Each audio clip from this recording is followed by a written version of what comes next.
అయ్యా మీ పరువంతా ఫలంగా చెరువులో కలిసిపోయింది. ఇక నుంచి మిమ్మల్ని ఈ ఊళ్ళో చీమ కూడా గౌరవించదు. రంగారావు పరమ నీచుడు దుర్మార్గుడు అని నేననట్లేదండి. ఊళ్ళో వాళ్ళంతా ఇంతకంటే అతి నీచంగా మిమ్మల్ని తిట్టుకుంటున్నారు. ఎందుకు? నేనేం తప్పు చేశాను? ఏం తప్పు చేశాను అంటారేమిటండి? ఊరికి ఉత్తరానున్న చెరువు నీళ్లు ఎవరికి పోనీయకుండా మీ ఒక్కరి పాలనకే పెట్టుకుంటున్నారు కదా. అది న్యాయం కాదు, అన్యాయం అని మన ఊళ్ళో మీటింగ్ పెట్టాడు. అది నిజమని నిరూపించాడు కూడా. ఈ నీళ్ళన్నింటినీ ఇన్నాళ్ళు రంగారావు ఒక్కడే వాడుకున్నాడు. త్వరగా లాక్స్ ఓపెన్ చేయించు బాస్. రా స్టెఫ్నీ. గురువా తెరవరా తోములు. అలా గురువా. ఆగండి. ఇది అన్యాయం, అక్రమం. ఏది అన్యాయం, ఏది అక్రమం? ఈ చెరువు నాది. ఈ చెరువులో ఉన్న ప్రతి నీటి బొట్టుకి నాకు సంబంధం ఉంది అని ఎవరు చెప్పారు? మా తాత స్వహస్తాలతో రాసిచ్చాడు. నిజమే.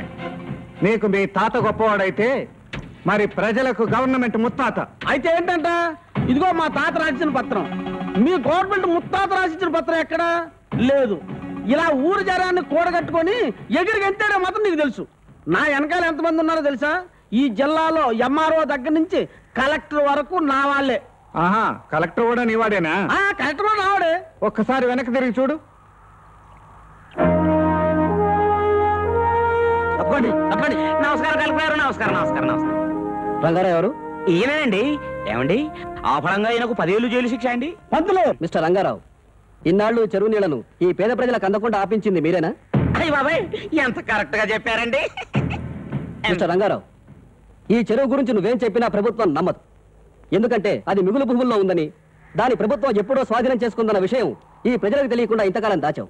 ఇప్పుడు అది బయటపడిపోయింది. ఈ నేరానికి శిక్షగా 30,000 జరిమానా కట్టాలి. అయిపోయాడు.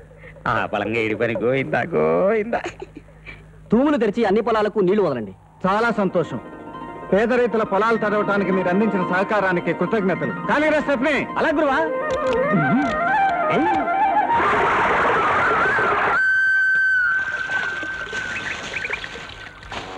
నేను తీసుకెళ్ళి లేరా.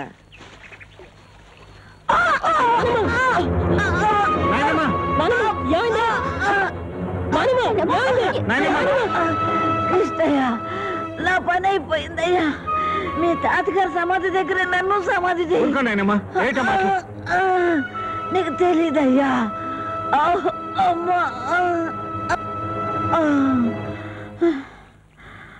బాబు, మీరందరూ ఒకసారి లోపలికి వెళ్ళండి. నేను కిష్టయ్యతో కాస్త మాట్లాడాలి.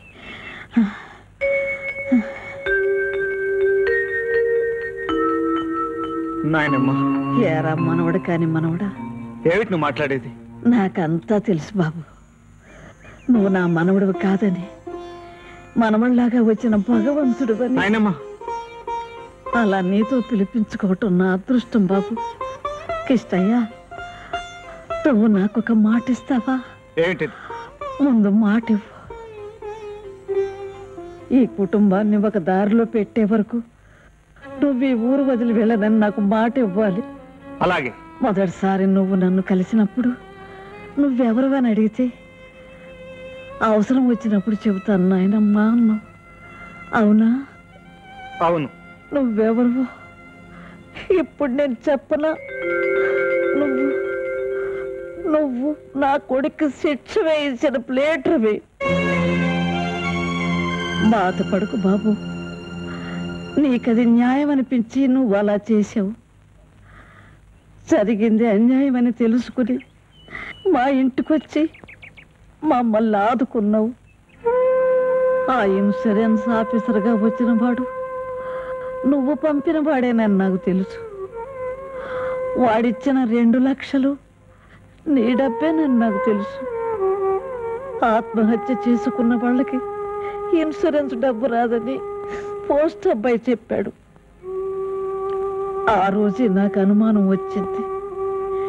నువ్వెవరివో జ్యోతికి చెప్తుండగా నేను విన్నాను. నువ్వెవరివో నాకు తప్ప ఈ కుటుంబంలో ఎవరికీ తెలీదు. అందుకే ఈ కుటుంబం ఒక దారికి వచ్చేంత వరకు నువ్వు ఈ ఊరు వదిలిపెట్టి వెళ్ళదని నాకు మాట ఇవ్వు బాబు. అలాగే నాయనమ్మా. నేను దోషినని తెలిసి కూడా ఇంతకాలం ఒక్కరోజు కూడా నోరు విప్పలేదంటే నువ్వెంత గొప్పదానివి నాయనమ్మా. నువ్వు దోషివని ఎవరన్నారు బాబు? నువ్వు మనిషివి, మనసున్న మనిషివి బాబు. నాకు పిలుపు వచ్చేసింది, నేను వెళ్ళిపోతున్నాను బాబు. నాకు తలకొరివి నువ్వే పెట్టాలి.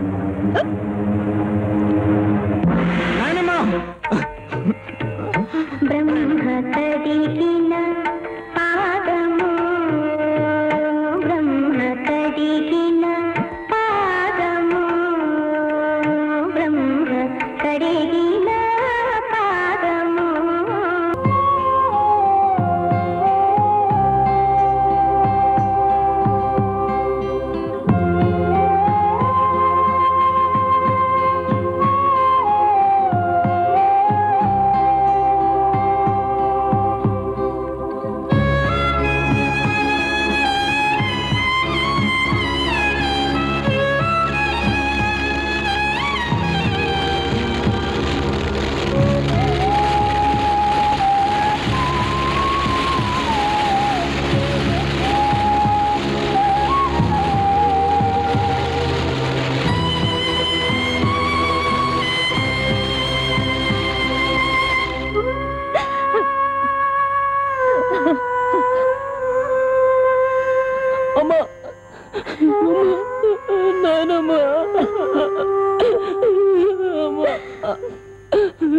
సర్వేశ్వరరావు, ఎన్ని కేసుల్లో నేను నీకు అనుకున్న దానికంటే ఎక్కువ ఇచ్చాను.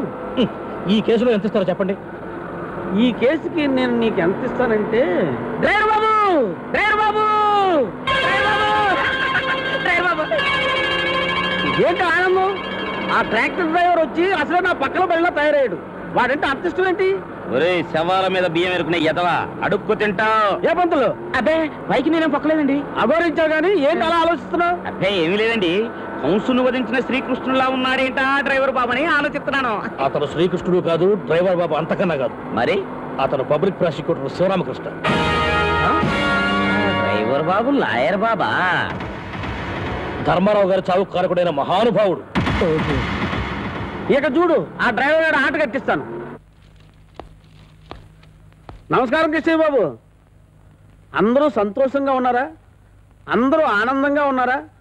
మీ సంతోషం, మీ ఆనందమే నాకు ముఖ్యం. అమ్మా లక్ష్మి, ఇంతకాలం ఆ కిష్టయ్య గొప్పతనం నేను తెలుసుకోలేకపోయినమ్మా. సాక్షాత్తు నీకు నేను బాబాయినై ఉండి కూడా నీకు పెళ్లి చేయలేకపోయానమ్మా.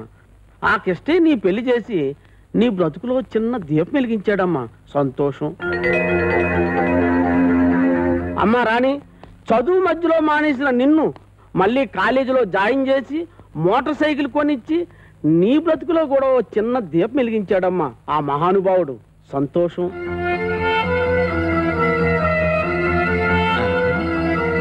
నిన్ను చూస్తుంటే నాకు చాలా ఆనందంగా ఉందిరా. పనికిరాని వెదవి, పేకాట ఆడుకున్న సన్నాసివి, నీకు ట్రాక్టర్ డ్రైవింగ్ నేర్పించి ఒక ప్రయోజకుని చేసి నీ జీవితంలో కూడా ఒక చిన్న దీపం వెలిగించిన ఆ కిష్టయ్య బాబు కాళ్ళకు దండం పెట్టాలరా. పెద్దమ్మా, బ్రతుకుండగా నీ గొప్పతనం తెలుసుకోలేకపోయాను. ఎంత గొప్పతనమా నువ్వు. ముక్కు ముఖం తెలియనోడు ఎవడో వచ్చి నీ మనవన్ని అంటే నమ్మి ఇంట్లో పెట్టించుకున్నావు. సంతోషం. మా జానకమ్మ, ఈ కిష్టయ్య చాలా గొప్పవాడమ్మా. ఈ ఇంట్లో మీ అందరి జీవితాల్లో చిన్న చిన్న దీపాలు వెలిగించిన మహా గొప్పవాడమ్మా. కాకపోతే ఒకటి, ఈ కిష్టయ్య మెయిన్ స్విచ్ ఆఫ్ చేసి బుడ్డు బుడ్డు దీపాలు వెలిగించినంతటి గొప్పవాడమ్మా. మీ కుటుంబానికి ఆధారమైన ధర్మారావు చావు కారణం కోర్టులో ఈయన వాదించిన వాదనే.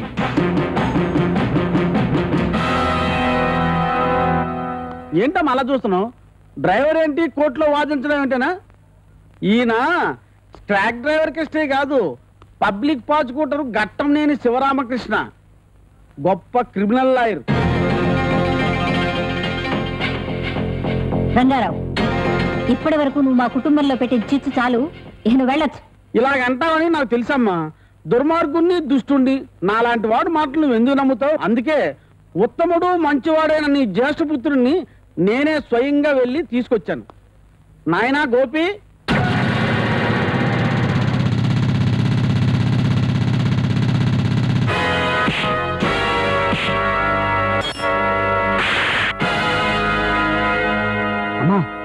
ఏమిట్రా నీ ఆవేశం?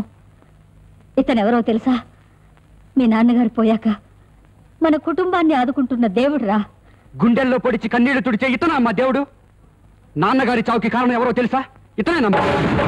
మా నాన్న నిర్దోషి నిర్దోషి అని ఎంత చెప్పినా వినకుండా వాదించి వేధించి నాన్నగారిని హంతకుడిని చేసి నాన్నగారి చావుకి నా జైలు శిక్షకి కారకుడైన క్రిమినల్ లాయర్ ఇతనేనమ్మా. ఇతను బ్రతుకుండడానికి వీల్లేదు. ఇప్పటికే బతుకు కన్నీటి పాలైంది, ఇంకా రక్తపాతం కూడానా? జైలు నుంచి తిరిగి వచ్చావని ఆనందిస్తుంటే మళ్ళీ జైలుకి వెళ్తావా? అది కాదమ్మా ఇతన్ని.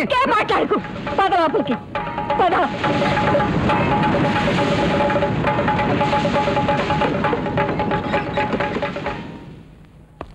శబాష్. అన్యాయంగా తన తండ్రికి సావు కారణమైన ఒక మనిషి మీద కొడుకు ఇలా పగ తీర్చుకుంటుంటే నాకు చాలా ఆనంద బాష్పాలు వచ్చేస్తున్నాయి. రంగారావు, నువ్వు చేసిన సహాయం చాలు, ఇక వెళ్ళొచ్చు. ఫలంగా అయ్యా తాంబూలాలు ఇచ్చేసాం, తన్నుకు సావండి అంటే ఇదేనండి. నేను చెప్పవలసింది ఏదో చెప్పేశాను. మీరు ఏం చేసుకుంటే నాకు అనవసరం. రావి పంతులు. పని అయిపోయింది, పదండి. పిన్ని వద్దు, నన్నలా పిలవద్దు. అసలు నువ్వెవరో నిజం చెప్పు. ఈ కుటుంబ క్షేమం కోరిన వాడిని. నా భర్త చావుకు నువ్వే కారణం. న్యాయం కోసం న్యాయంగా వాదించాను. అది నీ భర్తకు అన్యాయం అవుతుందన్న విషయం నాకు తెలియదు. అసలు నేను ఇంటికి ఎందుకు వచ్చానంటే. చెప్పొద్దు. నువ్వెందుకు వచ్చినా ఎలా వచ్చినా వచ్చిన వాడికి వచ్చినట్టే వెళ్ళిపో. అది కాదమ్మా. నా పశు కుంకాలు పొట్టన పెట్టుకున్న దుర్మార్గుడివి. నువ్వేం చెప్పినా నేను నమ్మను. అది మంచి కావచ్చు, చెడు కావచ్చు, అన్యాయం కావచ్చు, న్యాయం కూడా కావచ్చు. ఏది ఏమైనా తక్షణం నువ్వు ఇక్కడి నుంచి వెళ్ళిపో. ఈ ఊరి నుంచి కూడా వెళ్ళిపో.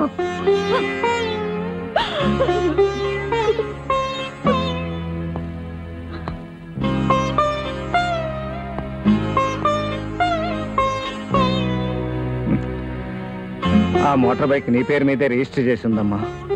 అక్కర్లేదనుకుంటే అమ్మే.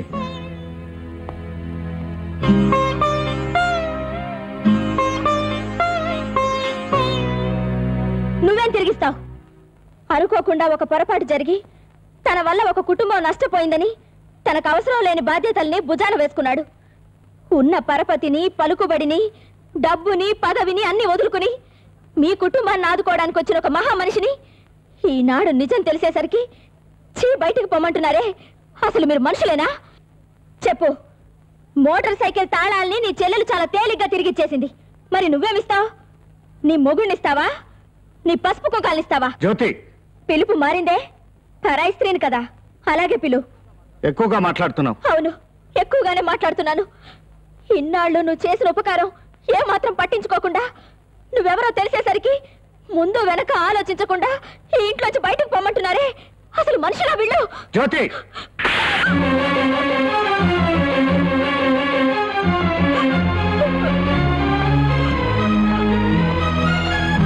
నేను చేసింది న్యాయమో అన్యాయమో ఆ భగవంతుడికి తెలుసు. వాళ్ళ కోరిక మేరకు త్వరలోనే ఈ ఊరు వదిలి వెళ్ళిపోతాను. కానీ సాక్ష్యాధారాల ప్రకారం ధర్మారావు దోషి అని వాదించిన నేను ధర్మారావు నిర్దోషి అని ఈ ఊరు వాళ్ళందరికీ తెలియజేసి మరీ పెడతాను.